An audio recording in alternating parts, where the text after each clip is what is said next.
سلام دوستان، وقتتون بخیر باشه. امیدوارم خوب باشید. آرش هستم و خواهم بود، در خدمت هستم با یک ویدیو تازه. بریم سراغ بحث جذاب تکنیکال. دو ویدیو مقدماتی تحلیل تکنیکال، فهمیدیم فاندامنتال چیه. حالا ما یه ارز خوب پیدا کردیم، نقطه ورودش رو چجوری بفهمیم، چیکارش بکنیم، مراحل چیه و اینا رو به ما تحلیل تکنیکال بگیم. اوکی، توی تحلیل تکنیکال دوستان ما کلا معرف همه چی برامون قیمت، یعنی قیمت همه چی در واقع در تکنیکال شعار اینه، همه چی در دل قیمت نهاده شده. یعنی چی؟ یعنی ما اینجا می‌نویسیم قیمت. دوستان من بازم بابت خطم عذرخواهی میکنم، اصلا روی این اشل خوشخط نیستم، خصوصا با انگشت. خب بریم سراغ قیمت. حالا میگیم همه چی در قیمت مستتره. چه چیزهایی در قیمت مستتره باید بدونیم. همه اینا رو بهتون یاد میدم: ترند، روند، دستکاری، نوسان، لیکوید، یا اصطلاحاً من با لیک نشون میدم برای اینکه راحت‌تر بنویسمش. خب چه چیزهایی در قیمت مستتره؟ ترند، روند، دستکاری، نوسان و لیکویدیتی. اینا در قیمت مستتره. یعنی ما از قیمت میتونیم همه خیلی چیزهای دیگه هستا، فعلا ما اینا رو کار داریم، بقیه چیزاش بمانه. در قیمت این چیزا همه اینا رو یاد بهتون میدم که چجوری ترند رو در بیارید، چجوری روند رو در بیارید، چجوری دستکاری قیمت رو در بیارید، چجوری نوسان رو در بیارید، چجوری لیکوید رو در بیارید. خب حالا ما برای این تحلیل تکنیکال دو ابزار داریم. برمیگردیم پس ما فهمیدیم تو تکنیکال کلا با قیمت کار داریم، با هیچ چی دیگه کاری نداریم. اوکی، قیمت هم در کجا؟ حالا ما قیمت رو از کجا میفهمیم؟ بریم جلو. قیمت رو هم از خود قیمت میفهمیم. انواع اقسام فهمیدن قیمت هم بریم از کجا میفهمیم، اینا رو هم بهتون یاد میدم. از خودش یعنی عددش، از کندلش، حالا کندل ها رو بهتون آموزش میدم دیگه. خودتون الان کسی که ترید بدن میدن چه، خب اون کندل شناسی که من بهتون میگم اصلا با سبک خودم، استراتژی خودم، به کسی هم مربوط نیست. از کندل. اوکی، پس خود عددش و کندل. حالا بهتون میگم که اینا چه تفاوتی داره. نکته بعدی که وجود داره توی قیمت که از کجا میفهمیم، ما تو کندل یه جایی داریم قیمت باز میشه، یه جایی داریم قیمت بسته میشه. خب حالا قیمت یک دامنه نوسانی داره. خب ما یک دامنه نوسان کندلی داریم، یک دامنه نوسان غیر کندلی داریم. یعنی دامنه از نوسان قیمتی که شما تو کندل نمیتونی پیدا کنی. اصلا چیز جدیده تا حالا هم نشدیدید، اینو بهتون آموزش خواهم داد. یعنی نوسان قیمتی که در کندل وجود نداره و فقط با بررسی کردن یک سری المان ها میتونیم این رو بسنجیم. اوکی، مثال بذار براتون بزنم. اینجا جا بیفته، الان براتون جای تعجب میشه. بذار یه مثال تریدینگ ویو براتون بزنم، جالبه. ببینید بیت کوین چارت BTC USDT داره، USD داره، BUSD داره، 1000 تا چارت داره، چارت اسمارت کانترکت داره. یه موقع‌های حجم فشار و اهرم باعث میشه یک اتفاقاتی در کندل باشه که ما تو کندل نمیتونیم در بیاریم. اتفاقات نهانیه که اهرم روی کندل ایجاد کرده. مثال میزنم اینجا براتون. اینجا توی دیلی میاریم چارت رو، اینجا روی دیلی میاریم. اوکی، اینجا روی دیلی میاریم. ببینید چارت رو، زمان پامپ بیت کوین ماکسیموم عددی که اینجا چارت دیده مثلا 41، چارت دیده برگشته پایین. حالا ما همینو بیایم بریم توی BTC USDT اسمارت کانترکت توی بایننس،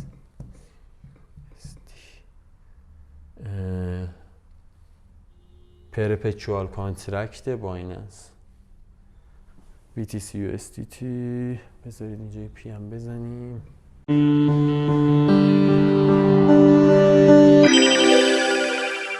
ببین اینجا تو پرپچوال ببینید چقدر قیمت تفاوت پیدا کرده. خب حالا اینجا معما چهار گشت آسان شوده ها.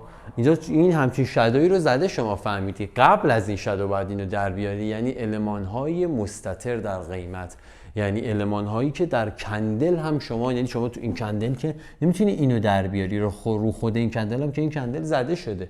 خب نمیتونی در بیاری. باید ببینی که چجوری میتونی این شادو رو در بیاری. اینا دیگه ربطی به کندل نداره، قیمت هایی که ربطی به کندل نداره. اکثرا کسایی هم که پولشون از دست میدن به خاطر این شادو هاست. این شادو، این شادو، این شادو، این شادو، این شادو، بیا اینور شادو، دنبال شادو، یعنی این شادو، این شادو. شادو یعنی از دست دادن پول تازه کارهای بازار، نوب های بازار، شادوهای مختلف. خب حالا شما چجوری میتونی این شادو رو در بیاری؟ با این کندل، با کندل شناسی این کندل ها میتونی؟ قطع به یقین نمیتونی. باید بری المان هایی رو بررسی کنی که در قیمت مستتره ولی در کندل نیست. برمیگردیم روی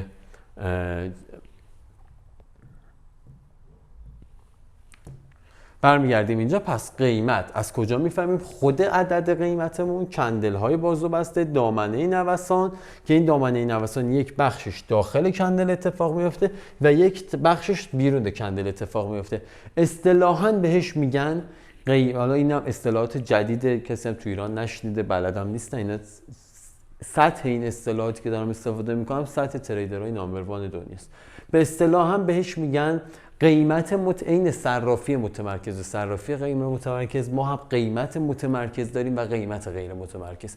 قیمت متمرکز آن چیزی است که در کندل رخ میده، قیمت غیر متمرکز آن چیزی که در خارج از کندل رخ میده ولی در قیمت تاثیر داره. که اینو بهتون قیمت اصلا برسیم به بخش قیمت غیر متمرکز کاملا بهتون آموزش میدم. پس معرف همه چی در تکنیکال برای ما قیمتی که به ما همه چی رو تعیین میکنه. حالا یک سری داریم واپسگرا، اندیکاتورهای مختلف و نمیدونم اتفاقا مثل فیبوناچی، ایچیموکو، اینا همه من بهشون میگم اینا واپسگران. لیست میکنم براتون، لیست میکنم. واپسگرا، فیبو، اینا چت، پرایس اکشن. دوستان من کاری ندارم، اینا تو فارکس خوبه ها، من اینا رو تو کریپتو دارم صحبت میکنم. اینا تو فارکس بیاید ازش استفاده کنید، خیلی تمیزم شاید جواب بده. فیبو، پرایس اکشن، ایچیموکو، اینا یا مثال اینا، حالا دیگه خیلی زیادن. اوکی، تنها چیزی که خوب کار میکنه الیوت. این الیوت درست، این جزء چیزایی که خیلی من بهش اعتقاد دارم و درست کار میکنه. اوکی، مثلا شما الیوت رو چارت بیت کوین در بیارید میلیاردر میشید از نوسان گرفتم. پس فیبو، پرایس اکشن، ایچیموکو، اینا بریزید دور. اصلا یه ویدیو دارم مخصوص اینا، بهتون ثابت میکنم اینا همه اشتباه داره تو مارکت کریپتو و ارز مجازی. آخه تو مارکتی که ایلان ماسک توییت میزنه کلی چارت میریزه، من فیبوناچی واسه شما میخواد چیکار کنه؟ فیبوناچی یه سری قاعده است، یه سری عدده. قاعده تو مارکتی که جنگله جواب نمیگه. پرایس اکشن یه سری قاعده است. مگه قاعده رو مارکت جنگل جواب میده؟ مگه من ویدیو براتون درست نگم که مارکت جنگل؟ خب این جنگل دیگه. پرایس اکشن رو جنگل جواب نمیده. قاعده مثل این میمونه که مثلا شما قواعد آلمان و اروپا رو بیاری تو ایران انجام بدی. نمیشه که. خب اینجا اصلا بی قانونه، اینجا اصلا کلا مردم قانون پذیر نیستن. نمیشه، اجرا نمیشه آقا. اوکی، این از این مثلا ایچیموکو، اینا همه همینه. اینا یه سری قاعدن که در مارکت بی قاعده ارز مجازی. حالا مثلا طرف میاد میگه 5 بار جواب گرفتم. خب فکر میکنی اینا چیه؟ مثلا فکر میکنی نهنگای بازار از اینا اطلاعات ندارن؟ مثلا نهنگ بازار چه میدونم یه الگوی کلاسیک سر و شونه، خب مثلا الگوی کلاسیک سر و شانه، مثلا جزء الگوهای کلاسیک دیگه، الگوهای قدیمی.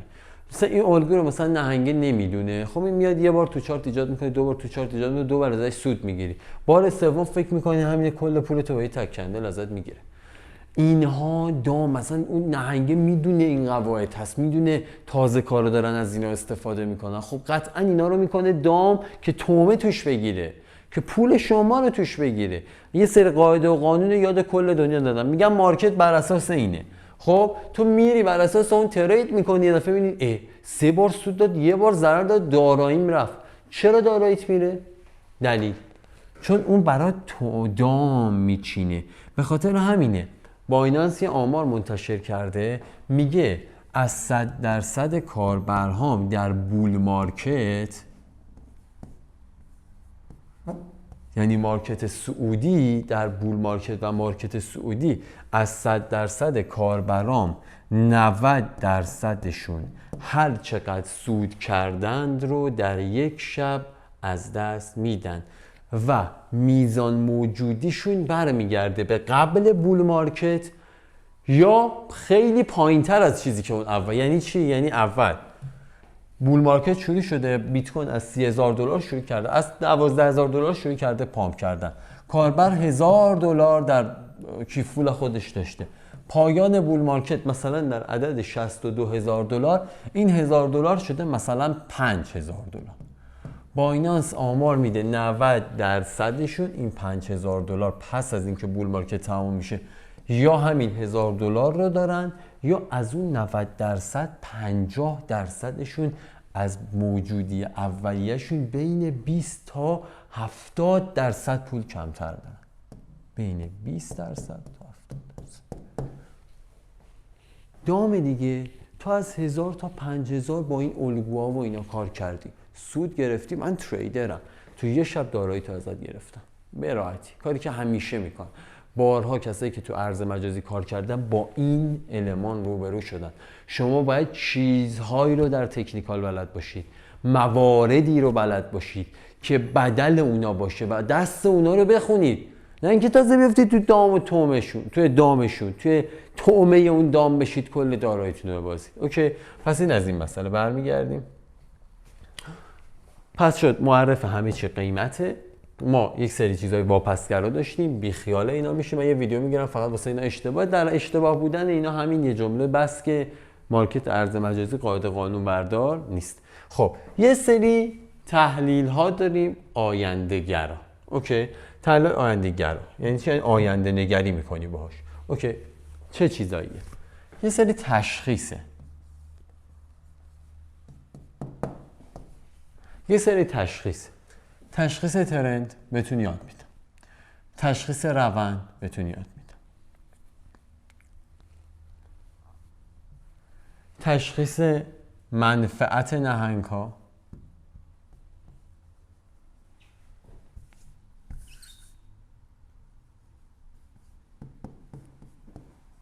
شما بدونید منفعت نهنگ ها کی خوبه، کی مثلا دوست دارن قیمت افزایش پیدا کنی، که قیمت کاهش عملا گل زدی دیگه، میدونی که کاهش و که افزایش. پس مشخص شدن روند، مشخص شدن ترند، مشخص شدن منفعت نهنگ ها.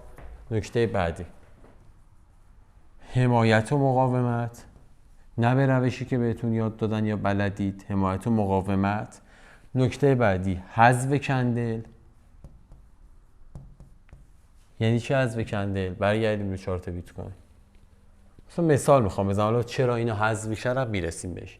مثلا من اگه بخوام الان این چارت رو تحلیل کنم، یه سری کندل رو حذف میکنم. خب بذارید چارت باز شه.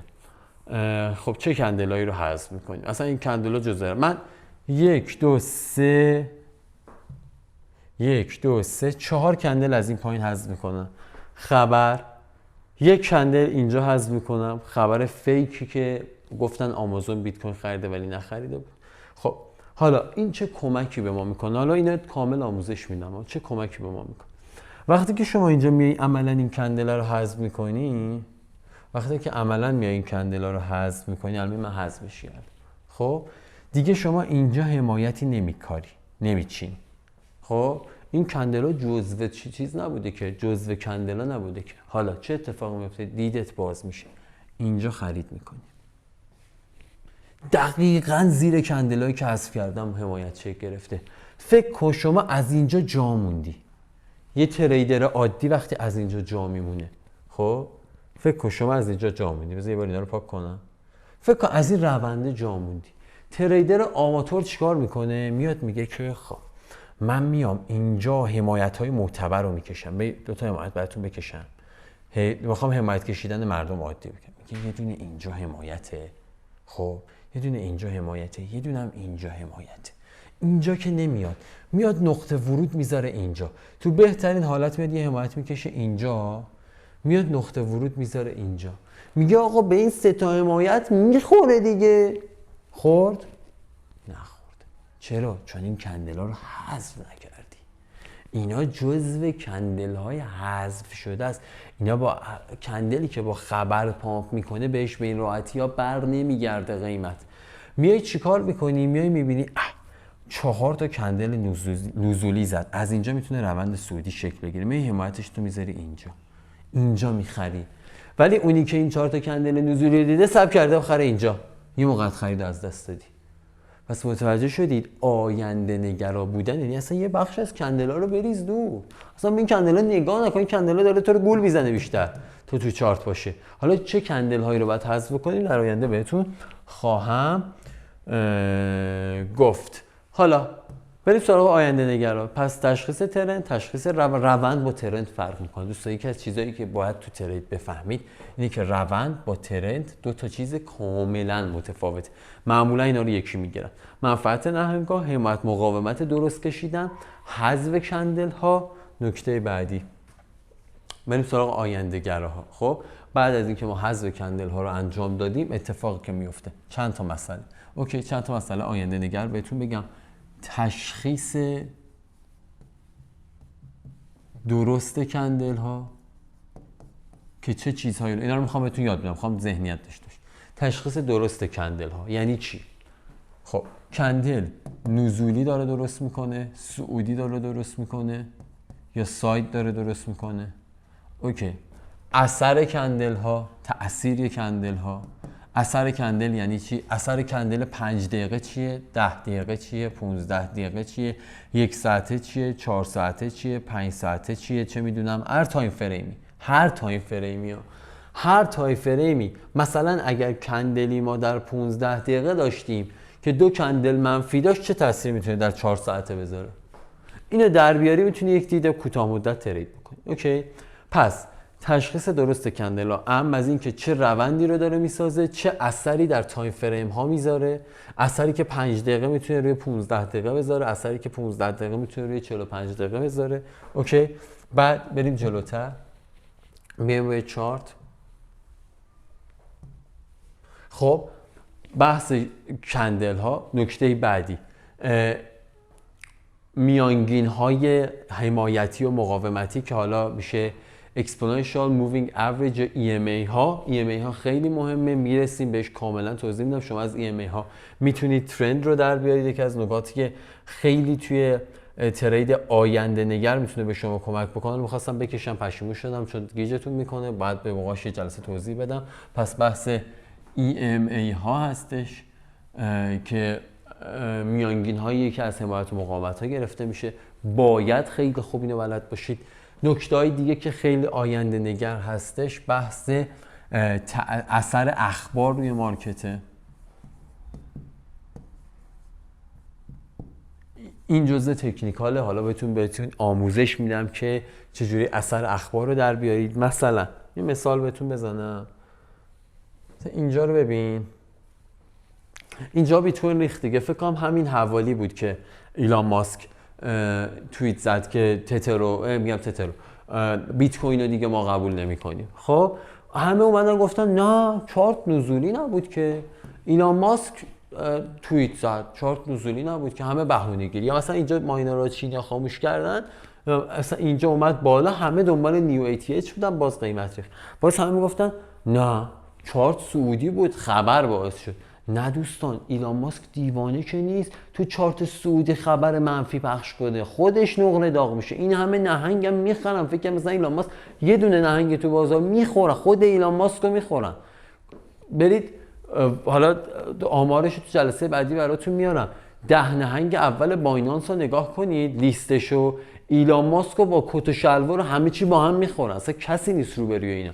نگاه نکنید 4 تا اسم تسلا و اینا جلو، اینا بازیه. خیلی نهنگای بایننس قوی ترین نهنگای تو بایننس وجود داره که اصلا ایلان ماسک به زنگ میزنه به اونا میگه روند چیه. در این حد یعنی اونا ایلان ماسک از اونا میپرسه. دیوونه نیستش که چارت نزولیه. حالا شما باید ببینی در بیاری مثلا تو این چارت نزول، تو این چارت کجا میتونه یک خبر اثر بذاره و قیمت رو بریزه. مثلا اینجا ببینید، این قیمت که ریخت اینجا مشخص بود قیمت میریزه. حالا مثلا یه ذره بریم تو آینده، میخوام مثلا یه ذره راجع آینده باهاتون صحبت بکنم، مثلا اینکه چه اتفاقاتی قراره بیفته، یه پیش زمینه داشته باشید. خب بریم سراغ آینده. خب صبر کنید.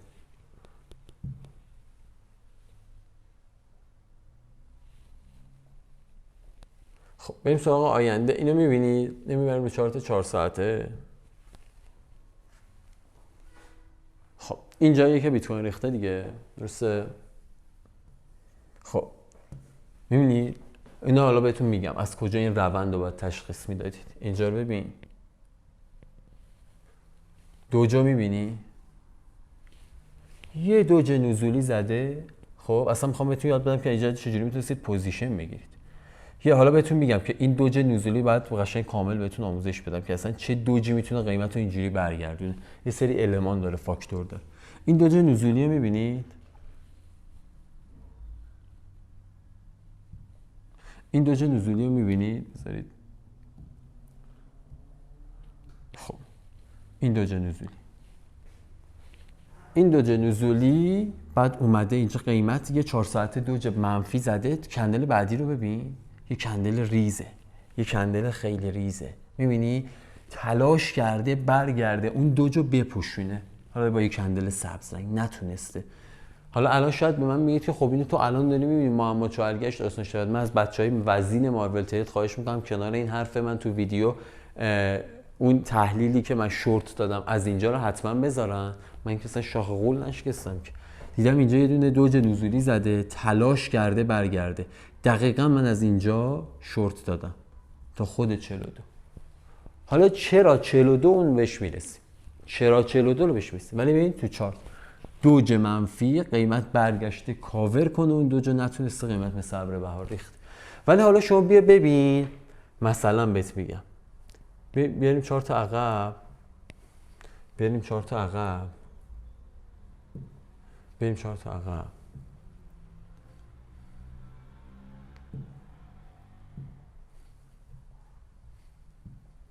بریم چارت عقب. مثلا اینجا رو ببین.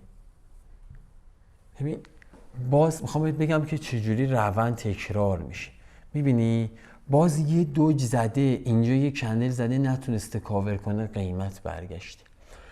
باز یه دوج زده قیمت نتونسته کاور کنه، قیمت برگشته. میبینی سیکل داره تکرار میشه. شما باید سیکل رو بگیری. این تجربه است. این که بهت میگم 10 ساله دارم چارت نگاه میکنم شوخی نیست. 10 ساله دارم چارت نگاه میدونم این چیه. حالا مثلا نگاه کن، حالا چرا حالا این دوج اون دوج رکت میده تا 43 42، این دوج رکت نمیده، اونم حالا بهتون توضیح میدم. حالا مثلا به تو صعودش ببین، مثلا کندل صعودی. خب همون برعکس بذار تو 4 ساعت اینو ببین، اینو ببین، اینو ببینی یه دوج خیلی ریز زده روند رو گرفته. خب یه دوج خیلی ریز زده روند رو گرفته. میبینی یه دوج خیلی ریز جلوی روند نزولی قبل رو گرفته. خب که قیمت شروع کرده اومدن بالا باز همین یه دوج. حالا چرا این دوج این قیمت رو میاره بالا؟ اینم بهش میرسیم. خب پس باید شما بتونید تشخیص بدید از کندل که اتفاق بعدی چیه. این اسمش پرایس اکشن نیست، این اسمش تشخیص روند از کندل. چه کندلی میتونه تا کجا ببره؟ پرایس اکشن نیست، اسمش استراتژی من. تو کل این دوره استراتژی من قبول ندارم. من نشستم 10 سال 12 سال زحمت کشیدم، روش خودم رو ساختم، تا الانم جواب داده. نمونهش تحلیلایی که تو اپلیکیشن مارول ترید قرار میدیم که به چه خوبی داره کار میکنه و جواب میده و ریزش اینطوری رو در میاریم، ریزش قبلی رو در میاریم یا اتفاقات مثل این. اوکی؟ و همین این کلیتی بود که از تکنیکال بهتون گفتم و مواردی که قراره در تکنیکال بهتون آموزش داده بشه. بس ما برمیگردیم رو صفحه اولیه مرور داشته باشیم و پایان. پس تحلیل تکنیکال ما از همه چی از قیمت در میاریم، تحلیل‌های واپسگرا و آینده نگر و آینده گرای آینده نگری که به ما میده، یعنی کندل هایی که نگرش خوبی از آینده به ما میده. توی قیمت ما این چیزها رو خواهیم فهمید. بریم جلو. خب بحث قیمت که بهتون گفتم قیمت‌های خارج از کندل رو بتونیم در بیاریم، قیمت‌هایی که اصلا بیرون کندل شکل میگیره. بعد یک ویدیو خواهیم داشت بابت غلط بودن تمام اینها که بیخیال استفاده ازش بشید. قطع به یقین اینجا من الگوی سرشینه دیدم، الگوهای کلاسیک و الگوهای مدرن که حالا مثل الگوهای الیوت که الگوهای مدرنه قطع به یقین خواهیم داشت، چون الگوها جزو چیزهای خیلی مهمه که باید الگوها رو یاد بگیرید، ولی اون هم به روش خودم، یعنی من الگوها رو با روش خودم بهتون میگم، نه اینکه چیزی که تو کتاب ها نوشته شده واسه کتاب خوبه. کلا از علم تا عمل ترید دوستان زمین تا آسمون تفاوته. من بهتون آدم نشون میدم عالمه، فیبوناچی، ایچیموکو، پرایس اکشن، هر چی بگید و بلده، نمیتونه ترید بکنه. علمی که بیاد تو عمل بتونه معامله بکنه متفاوته. علمی که بتونه تحلیل، به خاطر همین بهتون میگم عنصر تجربه، به خاطر همین بهتون میگم حداقل 1 الی 2 سال نیاز دارید به آدم با تجربه که در کنار شما باشه، تحلیلاتون رو بذارید کنار تحلیلاش، بتونید یاد بگیرید. تکروی نمیشه که دوستان، که تکروی نمیشه. بریم جلو. و بعد تشخیص ترند، تشخیص روند، تشخیص منفعت نهنگ‌ها، حمایت مقاومت‌ها، حذف کندل از روی چارت که بسیار مقوله مهم و باریک‌تر زمویه. بریم سراغ 8 و بعد تشخیص درست کندل ها که نزولی، صعودی، سایده و اثرش. اوکی، این اثرش. و بعد یه چیز دیگه هم که از کندل رو بهتون گفتم میفهمیم، میزان تغییر چارته، تغییر قیمت، یعنی چارت کنه.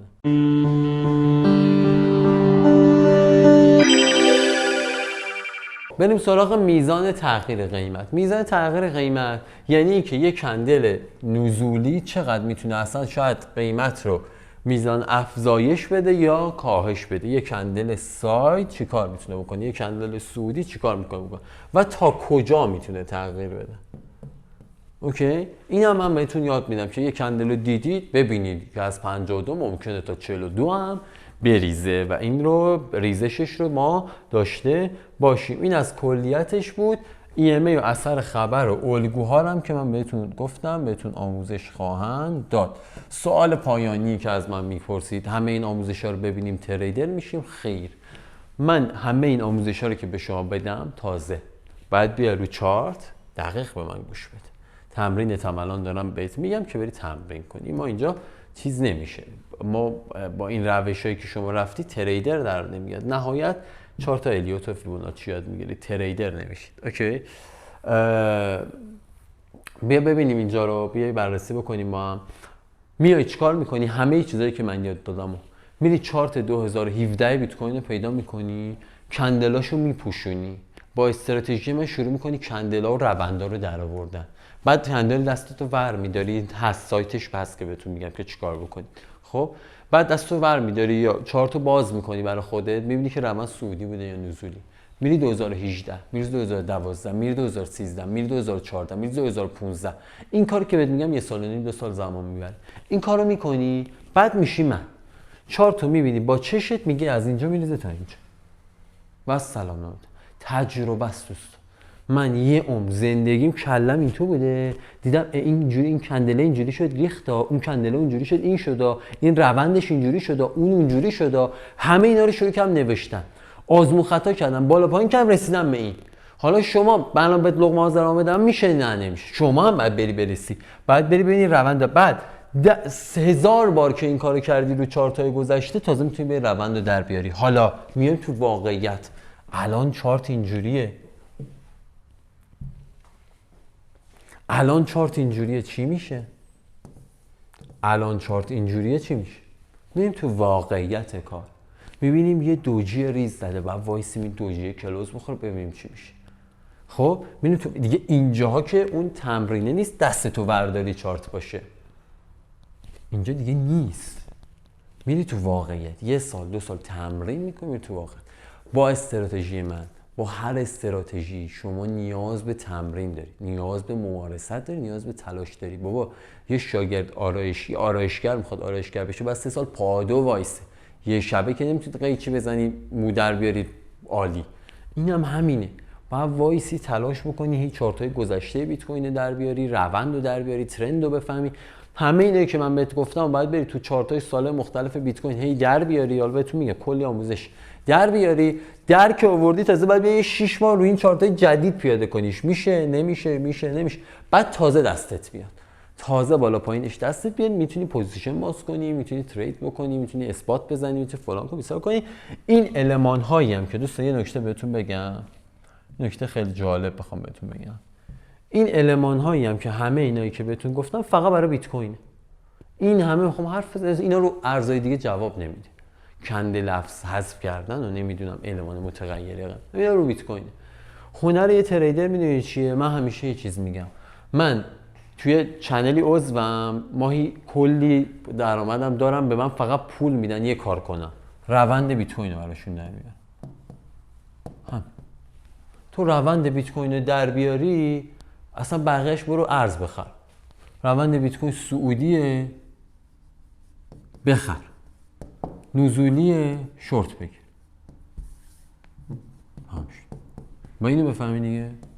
بعد روند بیت کوین که یادتون دادم بهتون میگم که چجوری برید تو چارت آلت کوین ها با یه نگاه در بیارید. ولی وقتی شما روند بیت کوین رو در نیاوردی، بری تو بازاری که نزولیه، که شورته، یه ارزی رو تحلیل کنی، فاندش هم خوب باشه، همه چیش خوب باشه، بیت بریزه، کل تحلیل تو داده آسمون. اینم آسمون داده آسمون، همون شده رفت. بخیام باید کل این آموزش‌ها رو ببینی، فقط روند بیت رو در بیاری. روند بیت رو که در آوردی، میای دامیننس رو بهت میگم، پیر بیت کوین به اتریوم چه تاثیر روی آلتا میذاره رو بهت میگم، روند بول مارکت رو بهت میگم. اون موقع میتونی برید دیگه هر ارزی رو به آروم آروم بخری. باز هم میگم دو چیز رو فراموش نکنید.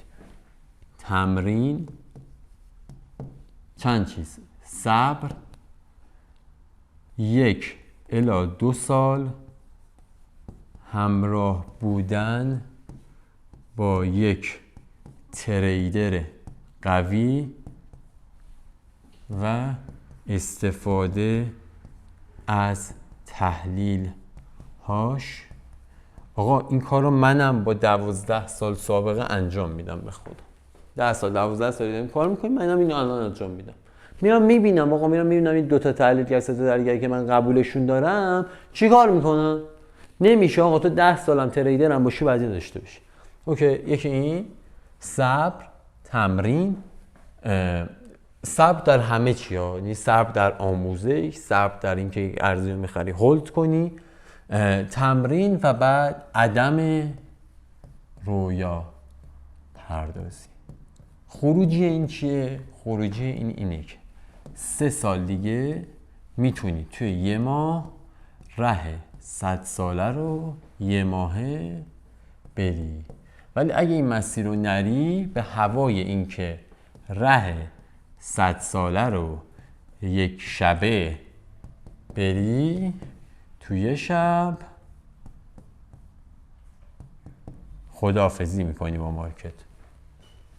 اگه 3 سال صبر بکنی، تمرین کنی، تحلیلای یه نفره با تحلیل خودت بسنجی، فاند رو یاد بگیری، کندل شناسی یاد بگیری، همه اینا رو یاد بگیری، میتونی تو یه ماه با اسکالپ کردن، کاری که من میکنم، $50,000 $100,000 حتی $5,000 رو بکنی $500,000 بکنی $1,000,000 بی قضا و بلا.